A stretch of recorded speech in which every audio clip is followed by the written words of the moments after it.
Tudo bem, Rafael. Aprendi a dose para introduzir, aprendi as indicações, aprendi como parar, tô tranquilo. E será que eu preciso de algum exame? Essa é uma pergunta, é um cuidado muito comum em relação aos psicotrópicos. A bupropiona, ela não pede exames específicos, como a gomelatina pede função hepática, como os antipsicóticos pedem perfil lipídico, metabólico. E se você lembrar o que que ela faz, aumenta a noradrenalina e dopamina, você vai lembrar de todo o resto. Tudo fica lógico. Se aumenta a noradrenalina, o que que uma noradrenalina aumentada pode fazer? Aumentar a pressão arterial. Então é de bom tom você aferir a pressão arterial do paciente periodicamente, antes de ele usar a medicação. Se ele for hipertenso, não é uma contraindicação, mas vai ter que ficar de olho. E você deve medir a pressão depois nas consultas seguintes. Se a pressão ficar estável nas semanas seguintes de uso, aí dá para ver uma vez por semestre, não precisa ver toda hora. Mas é um cuidado que tem que ter. Em relação aos efeitos colaterais, aqui temos o foguinho, momento foguinho. E sempre, para qualquer medicação, é importante que você oriente seu paciente sobre alguns efeitos colaterais. Mas, Rafael, eu preciso ler a bula inteira para ele? Não. Eu costumo dividir, quando eu vou explicar para os meus pacientes os efeitos colaterais, entre efeitos colaterais comuns e perigosos. Comuns porque tem uma chance muito grande de acontecer, do paciente sentir, de ser suportável e de ser temporário. Então, vai sentir o desconforto e vai passar. E se ele sabe que vai passar e que é suportável, ele passa tranquilo, ele só me conta depois. Ah, doutor Rafael, usei o propiona, me deu dor de cabeça, mas foi um pouquinho só, eu sabia que acontecer, fiquei tranquilo. E tem algumas coisas graves que o paciente precisa me ligar, precisa buscar um pronto-socorro, precisa fazer alguma coisa. Então, quais são os efeitos colaterais comuns que a bupropiona pode causar? Insônia, de novo, olha, noradrenalina vai ativar o sistema reticular ascendente anterior, que é o sistema que vai ligar, deixar o paciente ligado, é o nosso interruptor. Então, muitos pacientes se queixam de insônia. Então, para aquele paciente deprimido, que tem uma depressão mais ansiosa, que não dorme, não é uma boa medida, não é uma boa medicação. Ela pode causar tremores também. E pensa, noradrenalina. O paciente está nervoso, está no quadro fóbico, social, tem uma crise de pânico, bum, explodindo a adrenalina, ele vai ficar tremendo. O bupropiona pode causar tremor. O paciente fica mais agitado, fica mais ansioso. Então, tanto é que a bupropiona, apesar de estar nas guidelines para ser usado como ansiolítico, para quadros de TAG, mas ela é muito ruim como ansiolítico.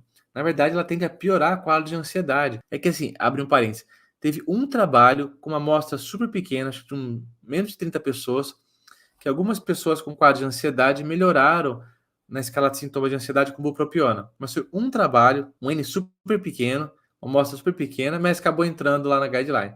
Então, pensou o paciente ansioso, evitava o bupropiona. E você vai se impressionar com a quantidade de pacientes ansiosos que usam propiona, que tem sua ansiedade piorada e seguem usando. Pode dar dor de cabeça, cefaleia, pode dar tontura também. Né? Então, esses são os efeitos colaterais principais que tendem a passar. E tem alguns efeitos colaterais que são graves e importantes que você tem que saber também, que são convulsão.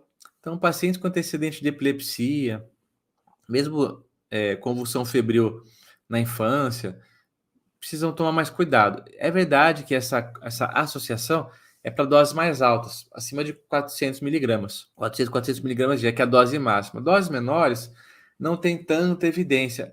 Tem, mas é praticamente igual a outras medicações. Mas existe esse cuidado a mais, tá? A gente tem que tomar cuidado também que o paciente pode ter uma hipomania induzida. É bem mais raro que outros antidepressivos, mas pode acontecer. Paciente bipolar que vai usar bupropiona, e às vezes ele não sabe que é bipolar, é o primeiro episódio de depressão, dá lá um antidepressivo, ele faz uma virada maníaca. Então, ficar de olho. E em relação à suicidalidade, eu coloquei aqui que o paciente toma um antidepressivo, piora pensamentos suicidas. A bupropiona não acontece tanto, diferente dos antidepressivos e SRS. E eu falo muito SRS aqui porque é o modelo, é a classe de medicação antidepressiva que mais prescrevem por aí. Então, para a gente fazer a comparação. Então, não causa tanto pensamento de morte a bupropiona. Guarde esse slide aqui, essa imagem que é importante. Ah, e importante, são efeitos colaterais dose dependente. Então, quanto maior a dose, maior a chance do efeito colateral acontecer. Insônia, tremor, agitação, dos comuns e dos graves também. E tem um efeito colateral, que eu coloquei o foguinho de novo aqui, que esse daqui você tem que saber, que é a perda de apetite. A bupropiona é o único antidepressivo que sabidamente promove uma perda de apetite e, consequentemente, perda de peso. Rafael, por que isso é importante? Porque você vai ver a rodo por aí, paciente usando bupropiona para emagrecer. A rodo. Endocrinologista prescreve, ginecologista prescreve, nutrólogo prescreve. E aí, nobres colegas, 90% desses pacientes também são ansiosos. Aí acontece o quê? A ansiedade vai lá para casa do chapéu. Aí eles mandam para o psiquiatra depois. Aí o psiquiatra, né, tira essa bupropiona. E às vezes tem até anfetamina junto. Então, é importante que você saiba esse efeito colateral, porque muitos prescritores usam a bupropiona não como antidepressivo, não para tratar tabagismo, não para tratar TDAH, não para tratar nada do que eu falei aqui, mas simplesmente para emagrecer. E você viu que tem um monte de efeito colateral. Então fique atento e identifique esse tipo de demanda. E tem pacientes, pessoal, que não vão bem, não vão bem. E dá para perceber isso logo no começo. Tem uma paciente com quadro de depressão, ela melhorou com mirtazapina, melhorou, mas estava muito enérgica. Aí eu pensei mais no mecanismo da noradrenalina e entrei com bupropiona para ela. Muita dor de cabeça, muita ansiedade e acabei tirando, não deu certo depois.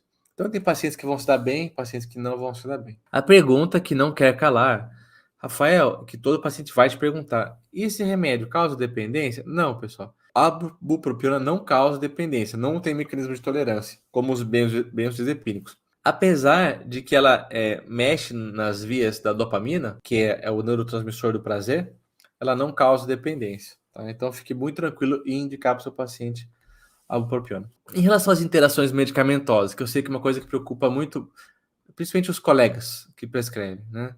Tem algumas coisas importantes. Só para a nível de curiosidade, ela é metabolizada pelo citocromo P450, a enzima específica 2D6. E essa enzima 2D6, ela é meio importante, porque muitos psicofármacos são metabolizados aí também. Então, se todo mundo vai nessa via, pode congestionar. Então, o que pode acontecer? Você tem que ficar atento. Usou propiona e tramadol junto, o tramal, que é um analgésico opioide, pode aumentar o risco de convulsão. Tramal baixo, limiar convulsivo.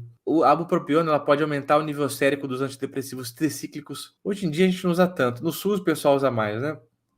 Então, se a gente está lá com nortriptilina, amitriptilina, clomipramina e entra com bupropiona, vai aumentar o nível do tricíclico. Então, vai potencializar. É como se dobrasse a dose do tricíclico. Em relação a pacientes com nicotina, pode causar hipertensão arterial. Lembrando que a própria nicotina já aumenta os níveis pressóricos. Entrou com a bupropiona para tratar a fissura, pode aumentar ainda mais. Então, tem que medir a pressão do povo. Pode reduzir o efeito da codeína, que é um analgésico mais potente, opioide. Então, peguei um caso uma vez, no ambulatório, paciente com dor crônica e depressão. Aí estava usando codeína, não melhorava da dor, estava com bupropiona. Aí mudamos o antidepressivo dele, melhorou. Melhorou da dor, melhorou da depressão. Não era depressão, era um quadro de dor crônica. Né? Então, paciente com dor crônica e antidepressivo sempre verifiquem todas as interações, porque interfere muito. E a bupropiona ela pode aumentar os níveis, o efeito de beta-bloqueador. Tem uma paciente uma vez, chegou no consultório, primeira consulta, ela estava usando bupropiona e usava metoprolol, que ela tinha uma arritmia. E, aliás, ela tinha parado, né? Ela estava usando bupropiona. Aí passou em algum médico, não psiquiatra, entrou com bupropiona e ela começou a bradicardizar. A frequência cardíaca foi lá embaixo, ela começou a ficar sudoreica, ficava suando, baixava a pressão, ela sentia uma coisa no peito. E foi logo depois que começou a bupropiona. Aí eu mostrei para ela, olha, interage, então potencializou o efeito do seu beta-bloqueador. E aí tudo ficou mais claro para ela. Mas olha só o perigo, né? Então não é sair prescrevendo. O paciente está usando alguma outra coisa, tem que verificar. Então lembrem disso. Bupropiona, paciente com dor crônica, está usando opioide, codeína, tramal, está usando algum beta-bloqueador, alguma coisa no coração. Checa porque pode fazer diferença.